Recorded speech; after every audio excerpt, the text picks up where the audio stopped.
Welcome into Rounding the Bases, presented by Enterprise Bank and Trust. Hashtag no stopping you, the podcast about culture and leadership with a baseball twist. Hope everyone is doing well. My name is Joel Goldberg, coming to you from the Kansas City Audiovisual Studios. They create engaging spaces.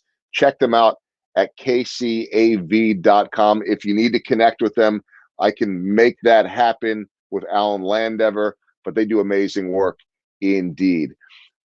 Phenomenal discussion coming up here on the podcast. One other note that I want to make, and I've done this a bit recently, but I am raising funds right now for Big Brothers Big Sisters of Kansas City. Phenomenal cause, amazing organization. It's about the kids. I was a Big Brother many years ago, looking into maybe doing that again at some point. But think about all the children out there right now, like so many of us, that are affected by the pandemic. If you have an interest in donating to this campaign, and it's really simple in this day and age of technology, $10, $20, $25, whatever you want to do, you could just text JGOLD to 44321. JGOLD to 44321. So appreciate the support on that. My guest today is an endurance athlete, West Point graduate, qualified Army Ranger, retired colonel, and the author and founder of a book called Embracing Grit: How a Flatland Veteran Conquered the Leadville 100 Ultramarathon. And I was tired just reading this book, not because it's a long read. It's a quick, simple 60-page, amazing summary that really digs in to what truly was a journey, multiple journeys.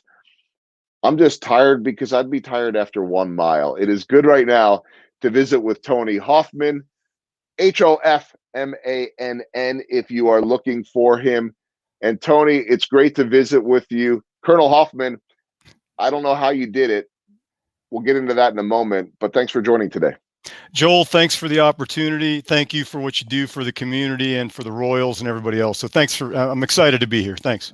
Well, I'm glad to have you. And, you know, I don't know that this book, and you can tell me, is a book of how to go run 100 miles. To me, it's more about what else is in the title, Embracing Grit, which we all can take lessons from.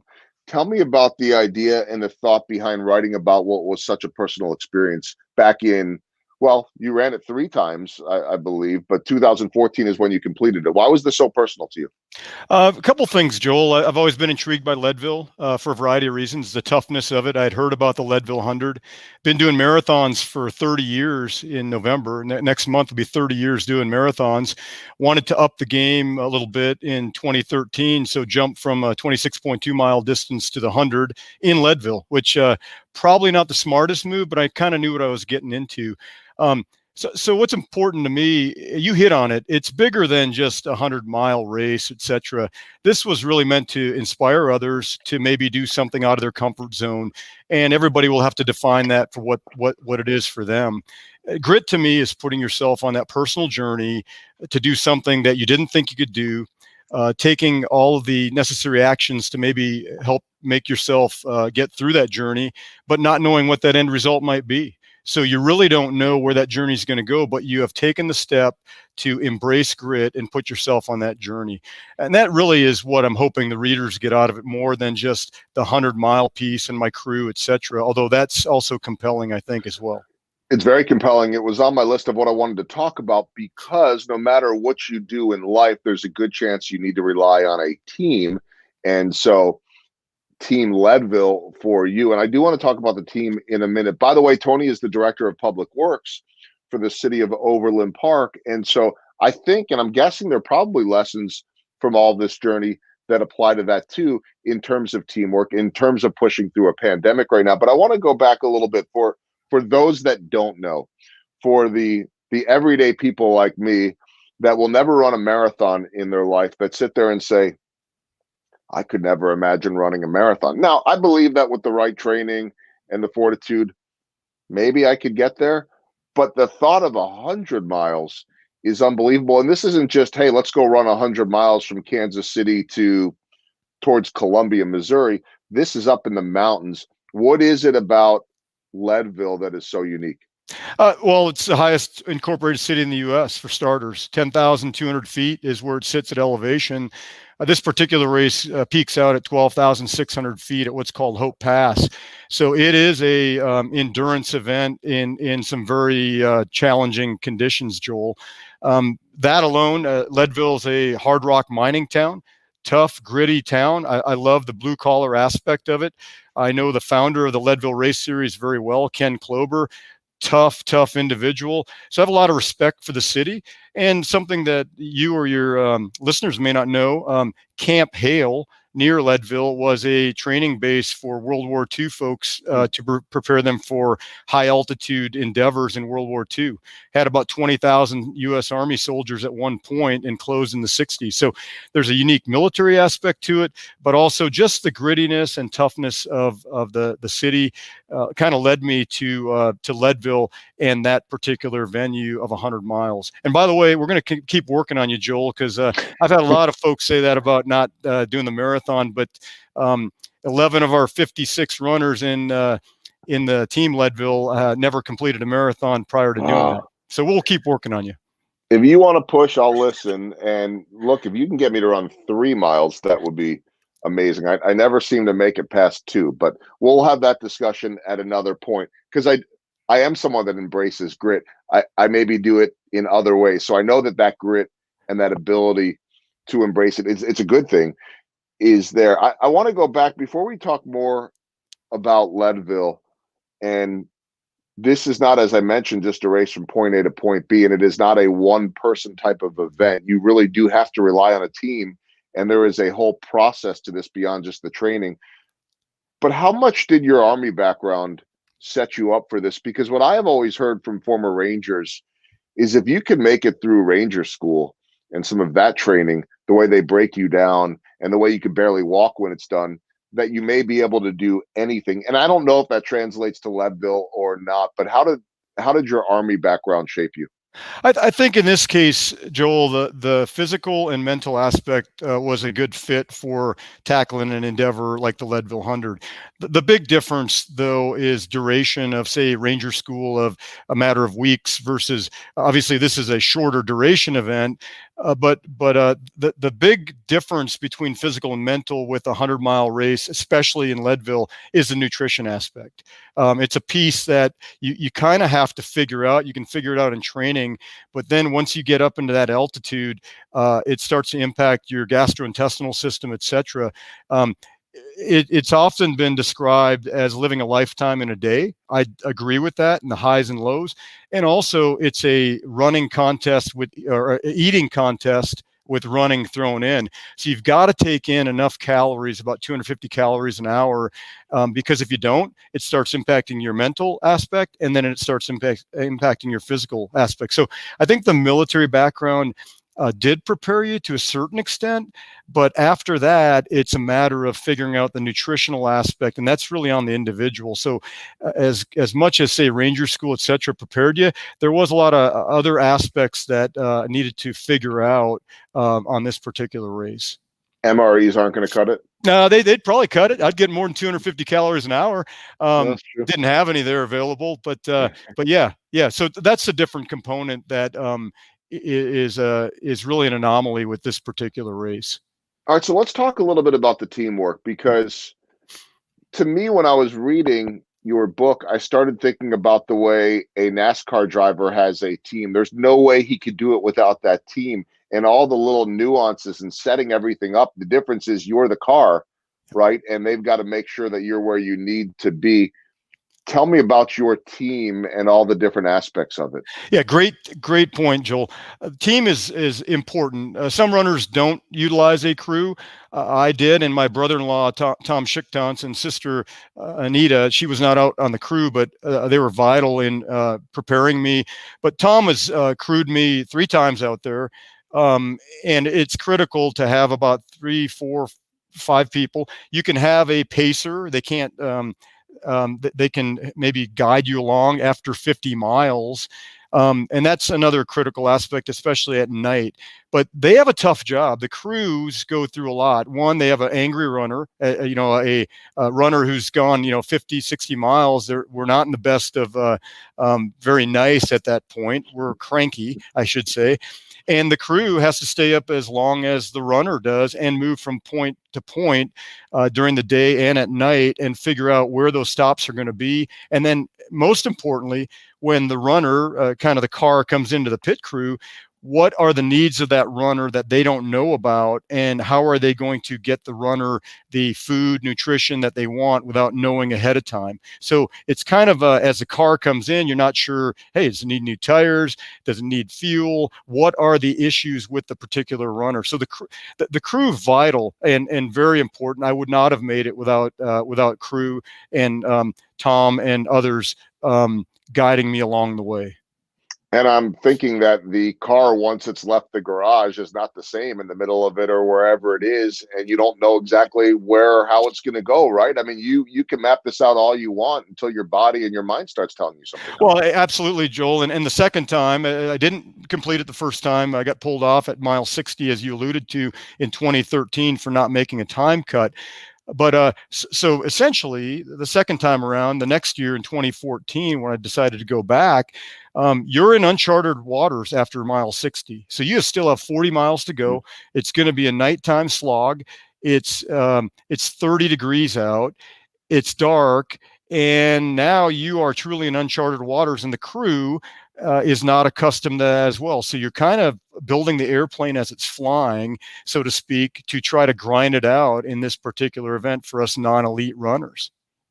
I was wondering this question when I was reading the book, and you basically wrote that after missing the cut in 2013, which, by the way, most do, right? I mean, it's less than 50. Typically, less than 50% will complete that race. It's probably gone a little higher because some people train all year for this. In the past, that wasn't the case. But yes. What made you come back? Because you wrote about never wanting to hear the word Leadville again when you were walking out of there after 2013. Yeah, it was, it crushed me mentally, a little bit physically, although I thought more, in looking back, it was more mentally, et cetera. And it wasn't from lack of preparation. I had prepared in 2013. I thought I knew, did a lot of research on it.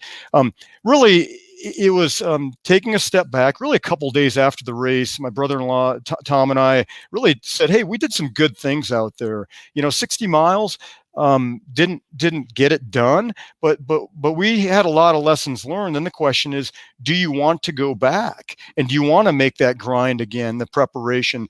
So finally decided. Really, it was late in the game. In December, as it was a lottery system in 2014. I think on the 31st, New Year's Eve, I actually put in for the lottery, the last day you could do it, and was accepted. And sometimes you're like, wow, if I don't get accepted, at least they took me out of the mix. Okay, I didn't have to do it myself. But at the end of the day, I wanted to see if I could take those lessons learned, apply them. The definition of insanity is doing the same thing over again and getting the same result.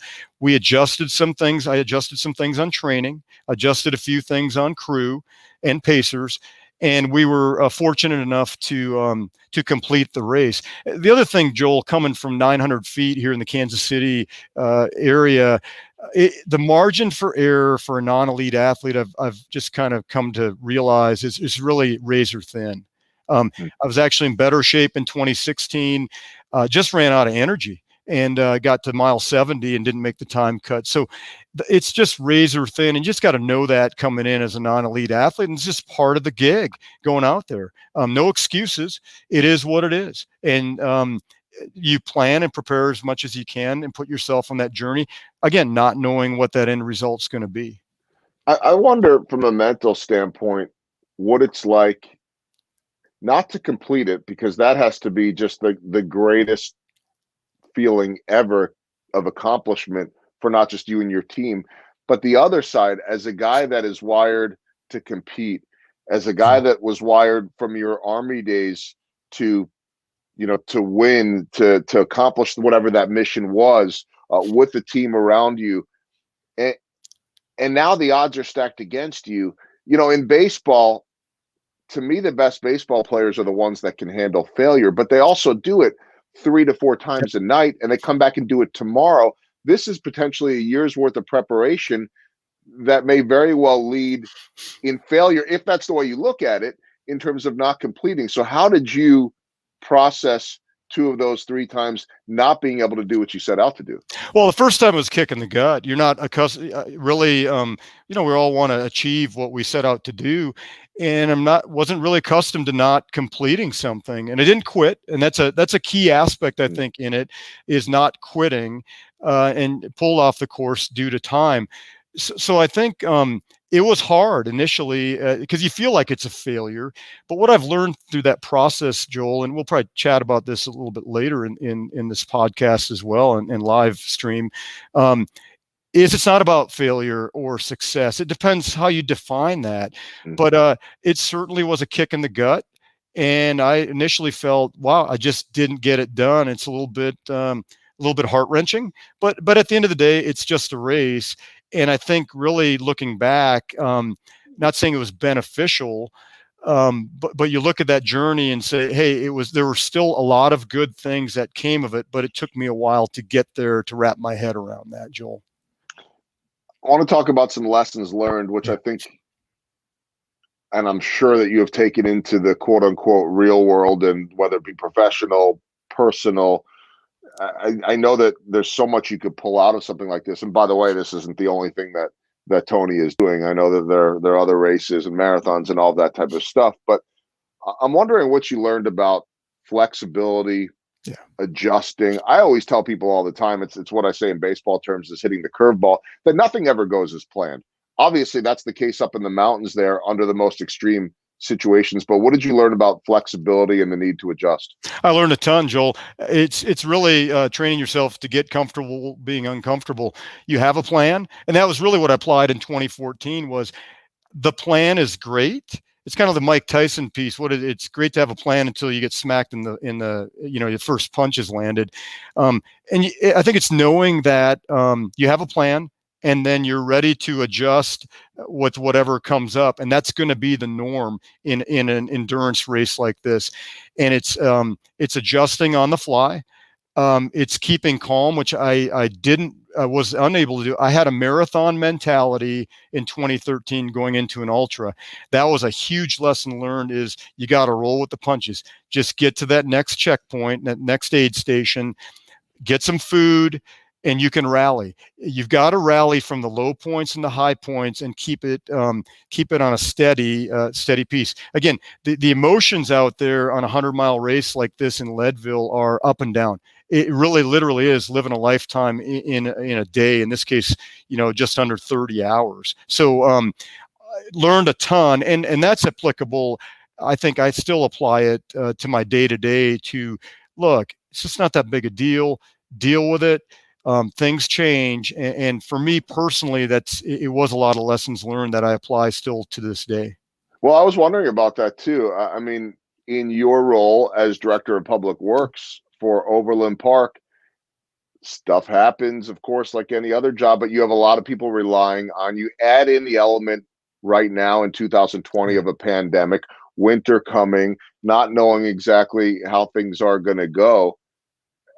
How much did that race or races help you? And I think probably the Army background too, of being able to, because I always feel like when you could sit there and say, well, I've already been in that situation, this is much easier than that, it can help. So people will ask me all the time, do you get nervous on TV? And I'll say, well, no, I do it every single day. And so it becomes normal for me. So there's not a whole lot that rattles me. And I'm guessing that's been your experience too. I have gotten, I hope, better at that. You'd have to ask the folks I help lead, Joel. But I have hopefully taken, it's a perspective. I think I've gotten a different perspective, and I work with a great team in the city of Overland Park, including, all the way up to the city manager, and the team in public works has been phenomenal, as we are, in this case, 7+ months operating under COVID. We are an essential service, and we can't take a break. And we've got great folks that I think all of these lessons learned has said, okay, how are we going to tackle this? How can we keep folks safe? We've laid out really two key priorities: keeping our employees healthy while providing essential services. And both of those can be you have friction points. You're maintaining essential service while trying to keep everybody healthy. But the team in Overland Park Public Works and Overland Park in particular has done a great job. But back to my lessons learned, I'm hoping that our folks see maybe calm in much of what we've done, and a good plan in place, and then adjustment of those plans when maybe those plans need to be adjusted on some of the things we're trying to do to keep folks safe and maintain essential services. Joel. Okay, I want to check out the baseball themed questions now, brought to you by Kissick Construction, trusted team, reliable partner. Check them out at kissickco.com. For you, what has been the biggest home run that you have hit in your life, whether it be in the race world or whether it be professionally? Yeah, great question, Joel. Tough question. I would say the biggest, the decision to retire from the Army. Huge decision. Kind of went out at the top of my game, so to speak. I was a military colonel in the Army. Rank was never the driver. The tour I had here in the Kansas City area was coming to a close, 2010 to 2013. And the district that I was commanding at the time, the Kansas City district of the U.S. Army Corps of Engineers, had a couple major items happen to the district at the time. In 2011, led the Joplin tornado recovery efforts, and then at the same time, record Missouri River flooding. So simultaneous disasters. The organization did a phenomenal job. And my tour was coming to a close in 2013, and really at the top of your game. You've been a pretty seasoned colonel in the military. Do you continue on?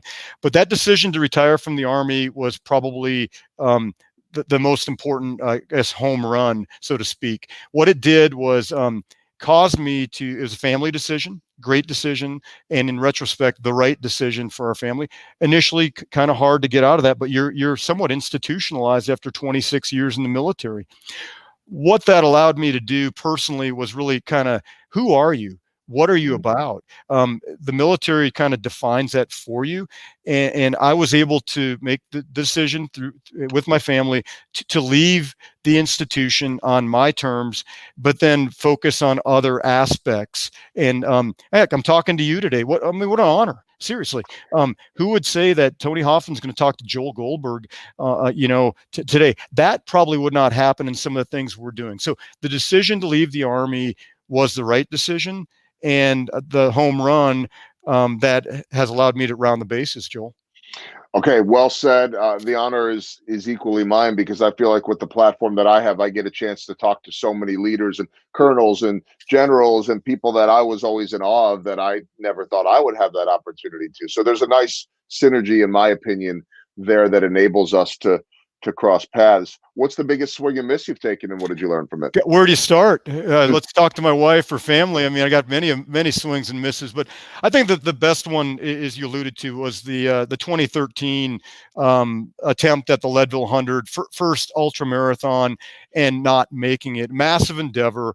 Not used to not completing something hard, and it's all outlined in my book, Embracing Grit. But so what did I learn from that? That it's not about, don't let others define success or failure for you. The value was having the guts and the work ethic to go through the journey, and then to go back in 2014. So it really is a lesson for life. Things are not always going to go as planned. So I think that the swing and miss in Leadville in 2013 is applicable to me today, and that eventually the swing and miss eventually did result in rounding the bases, Joel, for me personally. So that to me would be the biggest swing and miss. And how about small ball? What are the little things that add up to the big things? Joel, to me, small ball is the things that occur that don't necessarily show up in that box score. You've got at-bats, runs, hits, etc. It is running out the grounder that caused somebody to get on base that led to the winning run.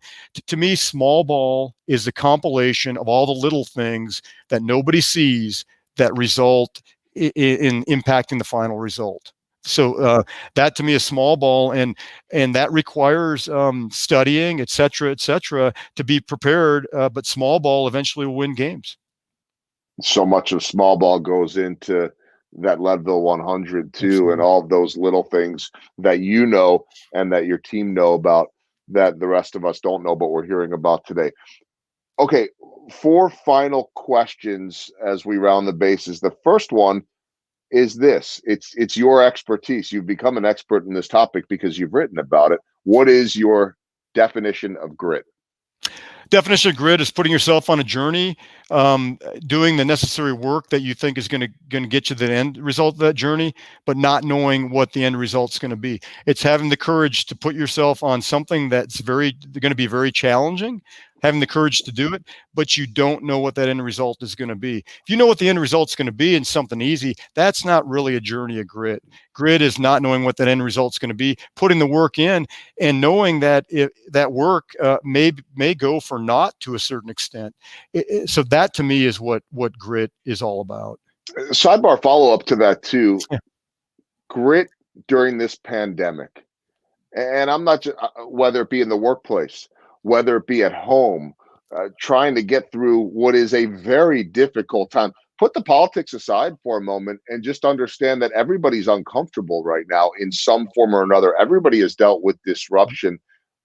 Everybody needs grit right now, don't they? Absolutely, Joel. I think in this current situation, it's sometimes taking a step back, keeping perspective, keep moving forward in a positive. Obviously, staying healthy, number one for Mm-hmm. friends and family. Obviously, that is the number one goal. Mm-hmm. Outside of that, it's maybe taking a step back, maybe doing some meditation, doing something that will take you out of the negativity, keep you positive, and keep moving forward while remaining healthy. I think it is about grit in the right manner. I couldn't agree with that more. And I agree. We have to move forward.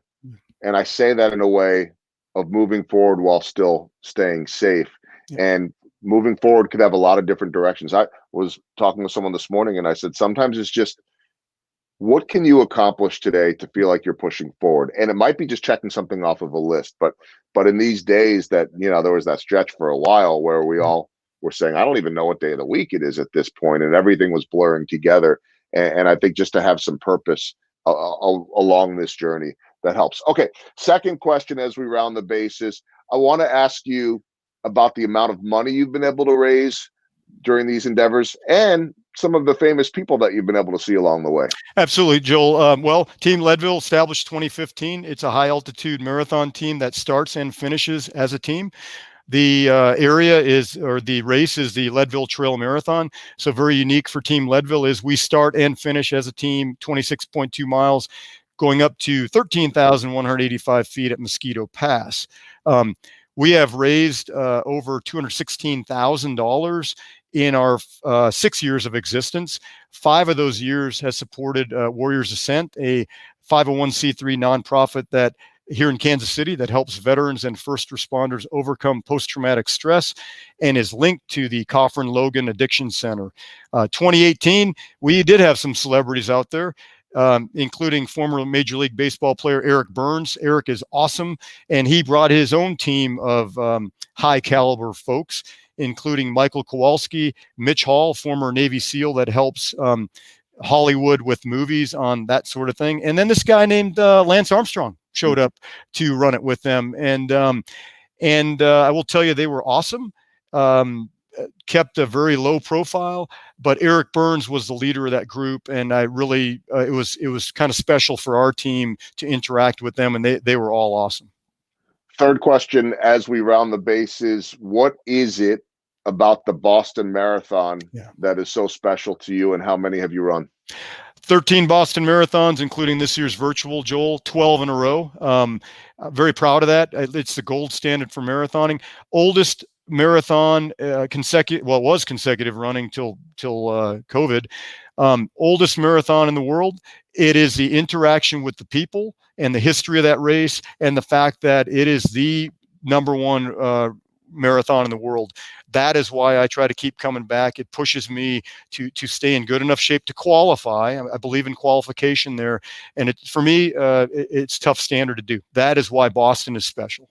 So Can I assume you were there in 2013? I was, Joel. I was about 45 minutes in front of what had transpired there. And my predecessor in my current job was about a half mile from the finish line Wow. when the bombs went off. So very somber day in Boston. Being around the city in that manner, it was a tough day. But I will tell you, 2014, the redemption, unbelievable. Unbelievable to be there in 2014 on a beautiful day where people were saying, look, we are going to run this race. People may or may not remember that the Royals were the first team to play the Red Sox after everything started to calm down or be safe. And so we were on a plane, Royals charter from Kansas City to Atlanta for a quick 2-game series that Monday afternoon. I remember seeing the news pop up on my TV on the plane on CNN, thinking, oh my gosh, and didn't quite make the connection that we're going to Boston as soon as we're done in Atlanta. So we landed in Boston that Wednesday evening, 48 hours plus after you had completed the race, in a lockdown.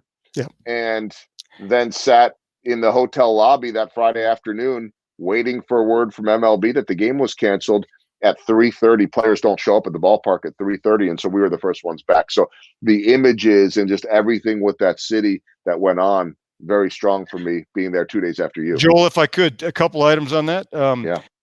I will say this: the FBI had an agent in my office in the Kansas City district, the U.S. Army Corps of Engineers, Wednesday. So they were not messing around on tracking people down and seeing what information they might have. And a little tidbit, you were probably there. I believe Neil Diamond rolled out "Sweet Caroline" He did. off the cuff on that Saturday at Fenway Park, which is on MLB, and a great video. So a little bit of peace there too. He did that. So many memories for me of just the pride of being there that day. Big Papi had his very famous or infamous speech, depending on your perspective, of an F-bomb being dropped on live television. But I don't think the FCC cared at that point. And so everything worked out. There was a lot of pride in that city. One of my favorite cities in the country, and my favorite stadium to visit on our circuit. Okay, final question. The walk-off. Is there a race, a mountain, something that you still want to conquer? Probably. I'm not sure. I've been pleased. I don't like to rest on, former races. You're only as good as your last race. I think there's another Leadville in there, Leadville 100. I think there's another shot in there. Maybe next year if they do the race, Joel. Outside of that, I just want to continue to push myself physically and mentally while I still have the opportunity to do that. At some point, I won't be able to do this, but today is not that day, Joel. Mm-hmm. And we're going to work on that, getting you over the 2-mile hump. And let's start there. I said, yes, there will be other endeavors, but I don't know exactly what those will be right now. I got to tell you, as we wrap up, I'm thinking about the running because I remember I was so amazed 2 years ago when I went over on the USO tour with George Brett and Brett Saberhagen and Reggie Sanders and Mike Sweeney to represent the Royals and to be able to visit our troops over in Kuwait. And, we watched this Royals game with them live on TV in the USO building. And it's 3, 4, 5 in the morning. And then some of the men and women disappeared, and the next thing I know, they're showing up in their running gear and they're out running at 5:36 in the morning. And I mean, just to see that dedication as our bus pulled away to make the 1.5-hour, 2-hour drive back to Kuwait City at 6 in the morning, and I'm seeing, I'm seeing all these guys out there running around the base. It was Camp Buring. It was absolutely amazing, which leads me to just this segue as we start to wrap up. Some of the comments that have come in on the live stream, and I'll share them, and people will hear it on iTunes too. Nick Leday, who I met over there, avid runner, says, great episode. He has a running podcast himself. And then Travis Neely, who I met over there, interviewed on live television, interviewed both of those guys on live TV. Major Travis Neely, I've deployed twice with this great guy several years back. He's the best leader I've worked for, and that has to be the ultimate compliment from someone in a leadership role. I appreciate it, Trav. Didn't even know he'd be listening, but I didn't pay him to do that. So no, give him a shout out there. It is. I appreciate it. Very humbling, Joel. Well, I appreciate all the work, and I think I told you this when we were talking the first time that, of course, I thank you for your service, but what I learned over there, I actually learned this from Travis Neely, was that the families need to be thanked Oh, because, absolutely. Oh, what Travis said in our live interview was, hey, it's not about us. We're just a bunch of soldiers over here doing our job. It's the families. Very much what you talked about, Tony, in terms of team. Those are the teams back home to make it happen. yeah, Joel, apologize for interrupting there. Yeah, the families, that they are the unsung heroes, especially during deployments, etc. Um, it's the husband or wife that's back, probably raising kids, uh, trying to juggle schedules, etc., while their spouse is deployed. Toughest job in the military is a military spouse, male or female, and the credit really belongs to them, and they are the unsung heroes in all of it, Joel. So thank you for going over there. First off, we had talked about that in our Hmm. other meeting, and for noting that about the families, Joel. Best best assignment of my career. That's better than World Series. That's better than Super Bowls, because I always say, and this is a different discussion for a different day about empathy, that it's much easier to be empathetic when you have the ability to walk in someone else's shoes, Absolutely. even if it's just for a moment here and there, to really be able to see what it is like. So you have a tough task now to get me over 2 miles. We'll see how good you really are if you can do that. More importantly, if people want to learn more, the book is Embracing Grit: How a Flatland Veteran Conquered the Leadville 100 Ultramarathon. The website is TonyHofmannGrit.com, HOFMANN, one F, two N's, TonyHofmannGrit.com. Colonel Tony Hofmann, I appreciate the time, the insight, phenomenal lessons to learn here about the topic of grit, teamwork, and so much more. Success, handling failure, and pushing forward on an everyday basis. Really appreciate the time. Joel, my honor, and thank you for all. Again, thank you for all that you do, and appreciate the time. Honor is equally mine. Thank you, sir. Tony Hofmann, what an amazing guest here for us on Rounding the Bases. So that's going to do it for this episode. Shout out to my sponsors, Enterprise Bank and Trust, Kansas City Audio Visual, and Kissick Construction. Would love it if you would share the episode, send in those iTunes reviews, and you could reach me at joelgoldbergmedia.com. Thanks for listening to Rounding the Bases, presented by Enterprise Bank and Trust. #NoStoppingYou. My name is Joel Goldberg, and I hope to see you next time.